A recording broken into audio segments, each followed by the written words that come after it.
On the morning of June 7, 1944, along a muddy stretch of contested ground 3 kilometers inland from the Normandy beaches, Private First Class James Jimmy Roosevelt Carter crouched in a shell crater and watched the German position across the open field with the calculating eyes of a man who had once measured distances in tenths of seconds. The air smelled of cordite and wet earth, and somewhere to his left he could hear Lieutenant Morrison calling for a runner to carry orders to Company Baker, pinned down 200 meters away behind a collapsed stone wall. What Jimmy believed in that moment was that his days as the fastest man on 3 continents had prepared him for nothing more useful than running errands under fire. He could not have known that within the next 8 minutes, a spontaneous decision born from muscle memory and pure instinct would transform him from an anonymous replacement soldier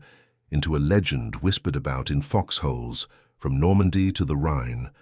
a man whose peculiar method of movement would save not just his own life but dozens of others, and whose story would become a secret curriculum taught by survival-minded sergeants to terrified replacements throughout the European theater. Before we dive into this story, make sure to subscribe to the channel and tell me in the comments where you are watching from. It really helps support the channel. This is the account of how an Olympic-caliber sprinter from Alabama, carrying nothing but a leather dispatch case and years of training, his body had never forgotten, invented a technique so effective against trained marksmen that it would eventually be observed, analyzed, and reluctantly adopted by the very forces who had first tried to end his life with precisely aimed fire. The story begins not in Normandy, but in Birmingham, Alabama, in the summer of 1936,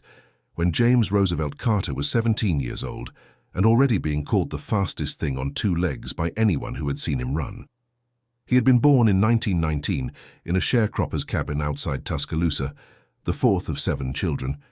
and he had learned speed the way most children learn to walk,